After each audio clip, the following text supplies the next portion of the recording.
Assalamualaikum warahmatullahi wabarakatuh. Bertemu kembali dengan materi kimia kita. Kali ini dalam tema penentuan delta H berdasarkan perubahan entalpi pembentukan standar.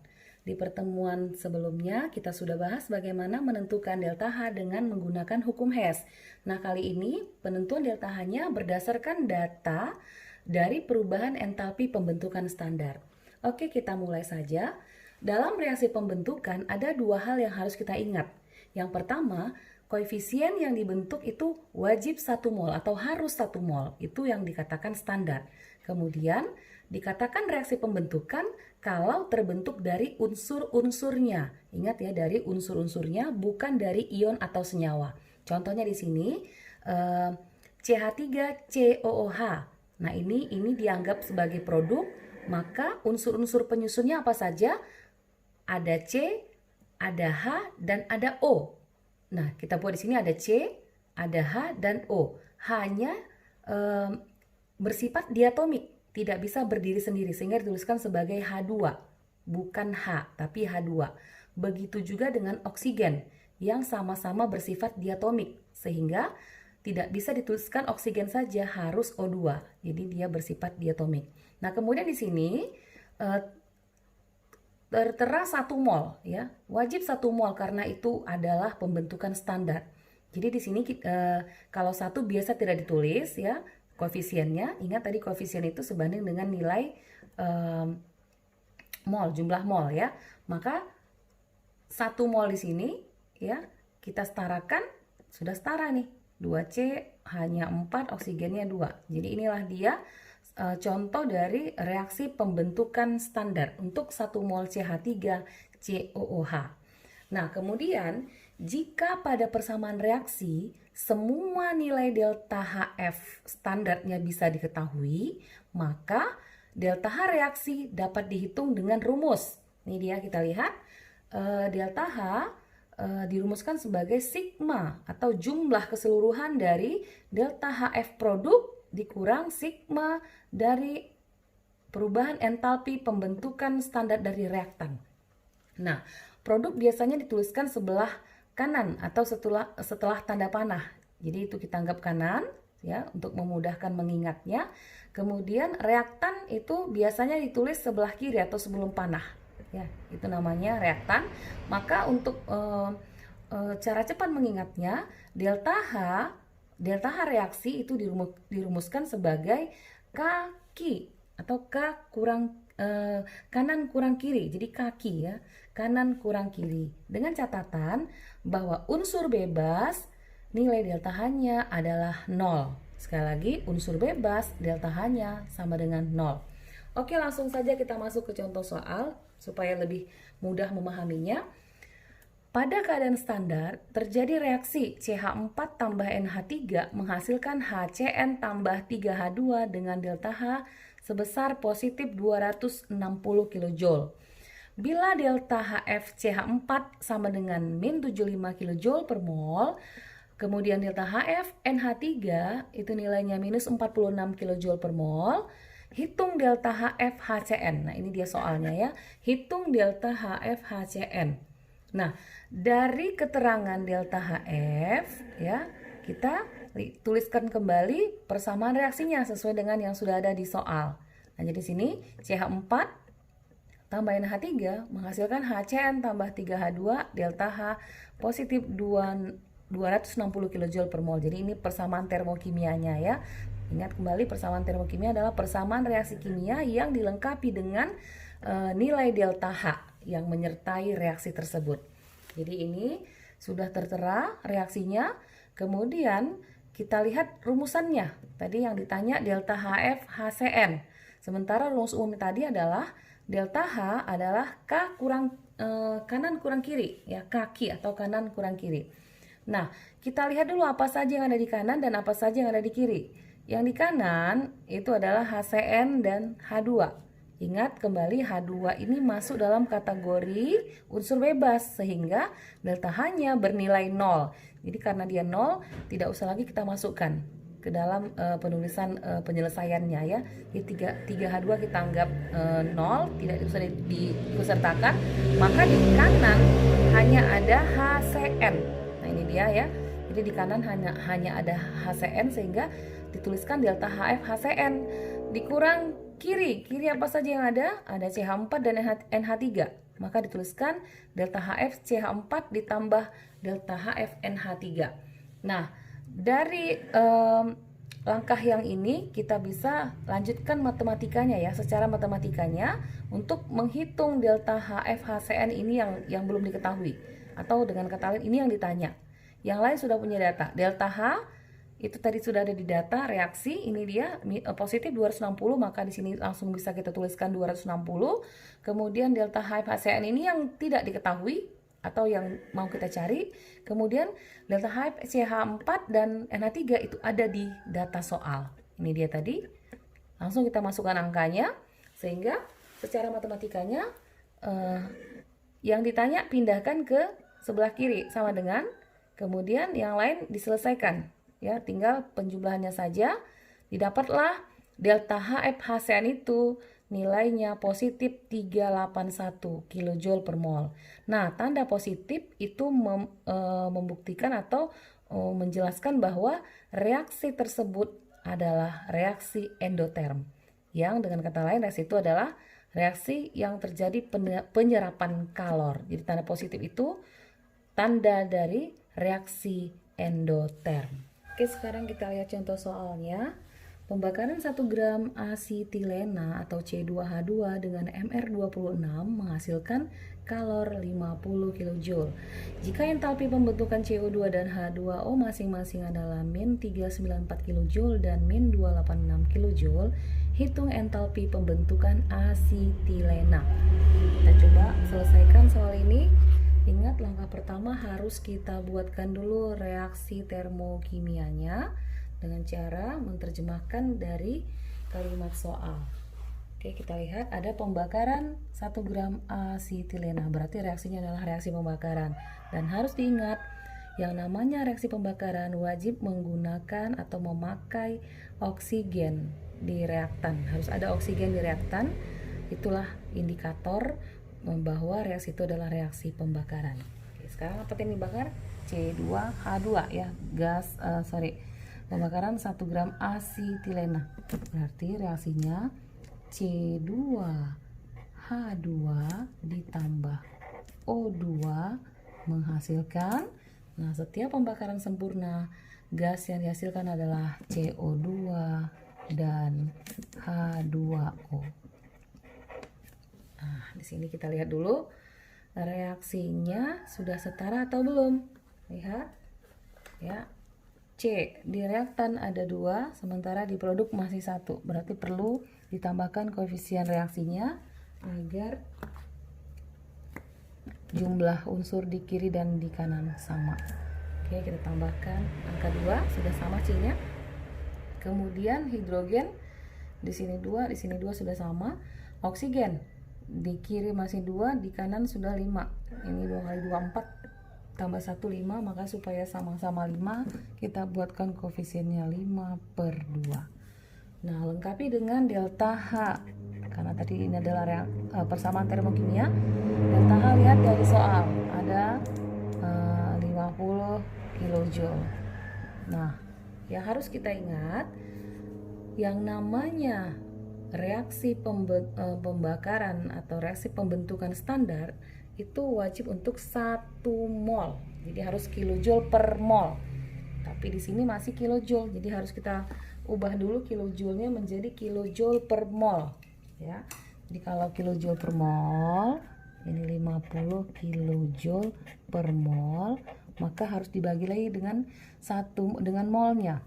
Ingat tadi di sini 50 per mol. Mol itu rumusnya apa? Gram per mr ya. Gram per mr. Maka kita lanjutkan sini perhitungannya. Gramnya sebanyak 1 gram, kemudian mr-nya tadi 26. Sehingga kalau kita jumlahkan, kita hitung ini hasilnya 1300. Ya, 1300. Jadi nanti angka inilah yang kita pakai untuk mengisi posisi delta H, ya. Dan satu lagi, ada kata-kata menghasilkan. Jadi kalau kata-kata menghasilkan, ya, itu menunjukkan bahwa reaksinya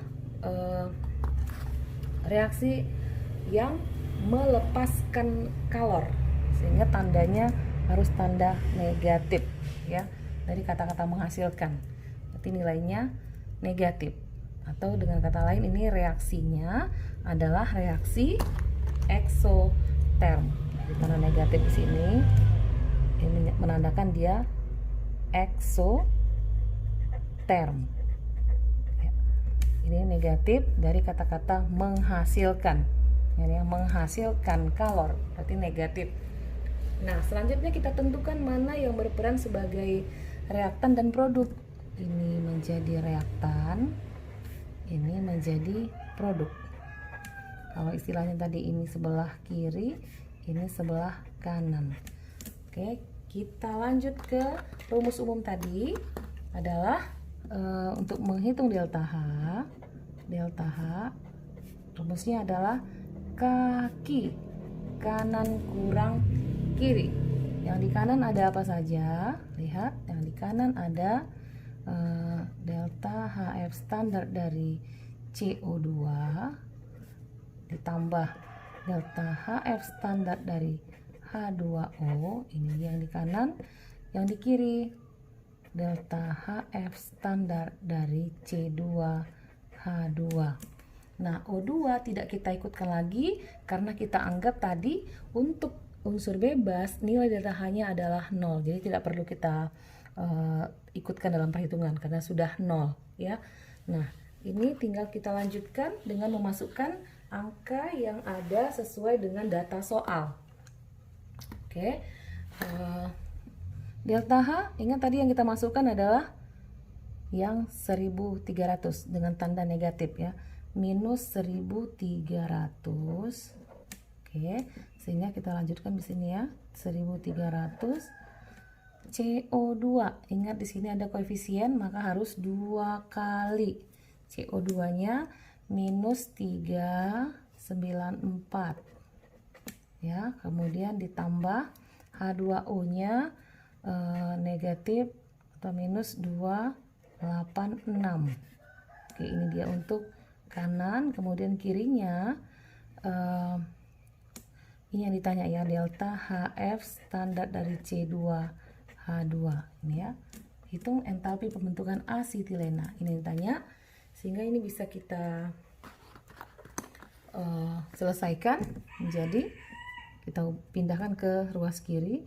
Delta HF C2H2 adalah diselesaikan dulu ini, minus 2 kali minus 394 itu minus 788, ya. Kemudian dikurang, ya, negatif ketemu positif ketemu negatif, hasilnya negatif, ini 286. Kemudian dikurang ini, ya, pindah kemari negatif 1300. Oke, sehingga didapatlah ini hasilnya minus 1074. Ini negatif-negatif menjadi tambah 1300. Hasilnya adalah positif 226 kilojoule. Jadi didapatlah besarnya entalpi pembentukan standar dari C2H2 adalah positif 226 kilojoule. Nah, sekarang kita lanjutkan untuk penentuan delta H berdasarkan energi ikatan. Ada baiknya kita pahami dulu apa pengertian dari energi ikatan. Energi ikatan adalah energi yang diperlukan untuk memutuskan ikatan dalam 1 mol suatu senyawa berwujud gas pada keadaan standar menjadi atom-atom penyusunnya. Nah, di sini ada beberapa istilah yang harus kita pahami dulu, ya, untuk bisa membedakan nanti. Yang pertama ada istilah energi atomisasi. Apa itu energi atomisasi? yaitu energi yang dibutuhkan untuk memutuskan semua ikatan dalam satu mol molekul menjadi atom-atom bebas dalam keadaan gas. Contohnya CH4 ya, ini diuraikan menghasilkan C tambah 4H ya, C tambah 4H. Tertulis di situ delta H-nya sebesar positif 1668 kJ. Nah, artinya molekul CH4 ini memiliki 4 ikatan CH. Kita bayangkan aja nih Lewisnya ya. Maksudnya kalau dipisahkan, kita buat Lewisnya, maka ikatan CH itu ada 4 ya. Ada C dan H sebanyak 4 dari CH4 ini.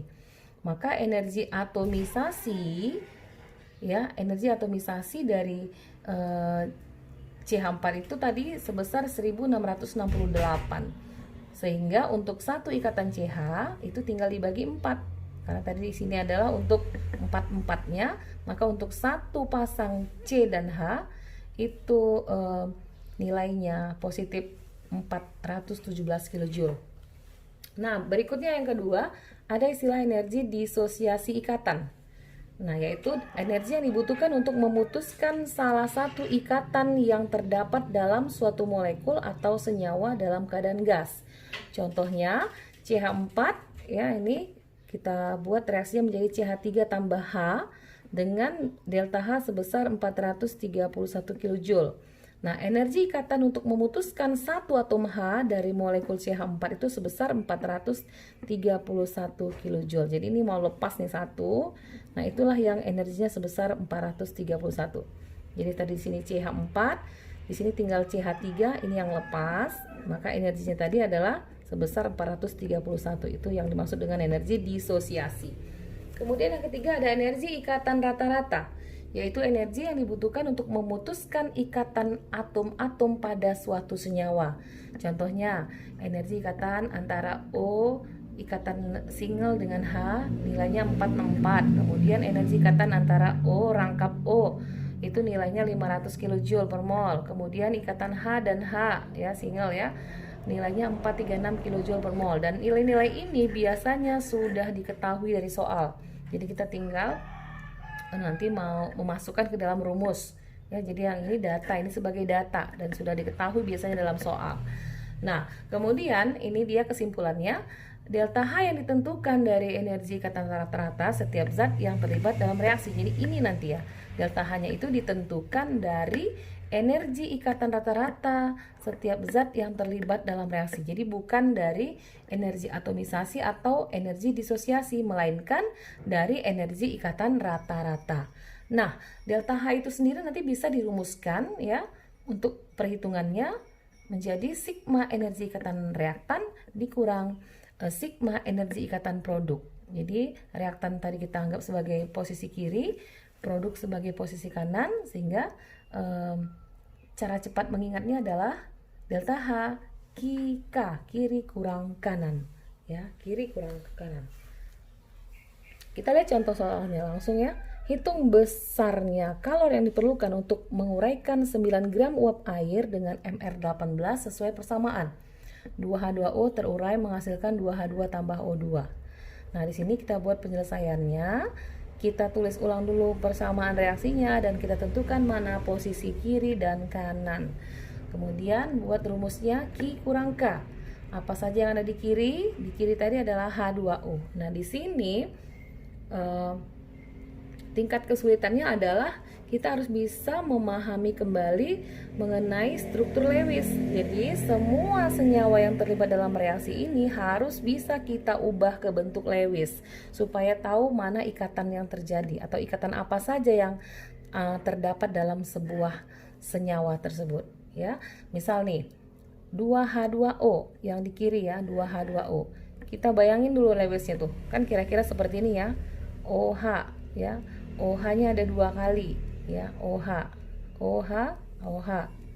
Nah, kemudian ada koefisien 2, tetap dituliskan di sini 2 kali OH, OH ya. Kemudian yang di kanan ada apa aja? Ada H2 dan O2. Bagaimana gambar Lewis dari H2? Nah, seperti ini, ikatannya single, H dan H, single. Ada 2, ini dari koefisien. Kemudian oksigen, O2. O rangkap 2O. Jadi bukan O single O, tapi O rangkap O. Kenapa seperti ini? Nah, itu dibahas kemarin di struktur Lewis ya. Nanti kamu lihat dari elektron valensinya, kamu kaitkan dengan teori kestabilan, maka didapatlah nanti ikatannya harus double, harus rangkap ya, bukan satu. Jadi nanti bisa kamu buktikan sendiri kenapa bentuk Lewisnya seperti ini. Oke.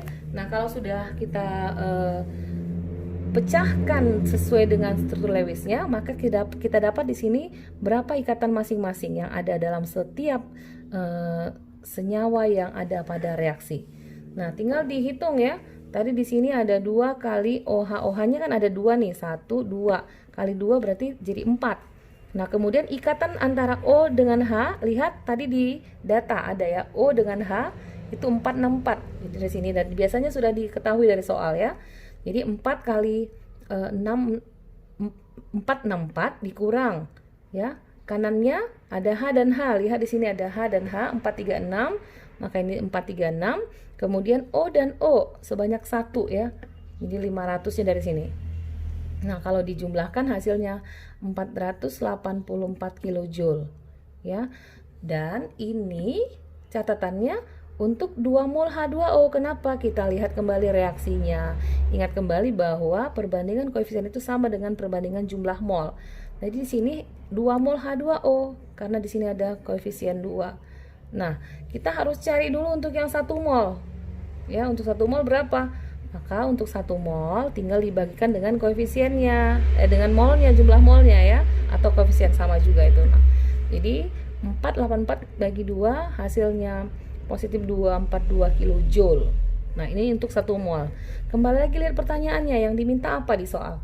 Hitung besarnya kalor yang diperlukan untuk menguraikan 9 gram. Jadi dia bukan minta untuk yang 1 mol, melainkan untuk 9 gram. Nah, jadi dari data gram atau massa ini, kita ubahlah massa ini ke dalam mol. Ya, jadi mol yang dicari itu 9/18. Karena menghitung mol adalah massa per massa rumus. Massanya 9 gram, MR-nya 18. Jadi 9/18 kali 242. Itu tadi untuk yang standarnya, untuk standarnya 1 mol. Jadi itu gunanya tadi kita hitung dulu yang 1 mol untuk menjadi standarisasinya ya. Jadi 9/18 kali 242 hasilnya positif 121 kilojoule. Jadi didapatlah besarnya kalor yang diperlukan untuk menguraikan 9 gram uap air itu sebesar 121 kilojoule. Itulah besar delta H-nya. Oke, demikian penjelasan untuk penentuan delta H kali ini. Mudah-mudahan bisa bermanfaat dan menambah pengetahuan kita bersama. Terima kasih. Assalamualaikum warahmatullahi wabarakatuh.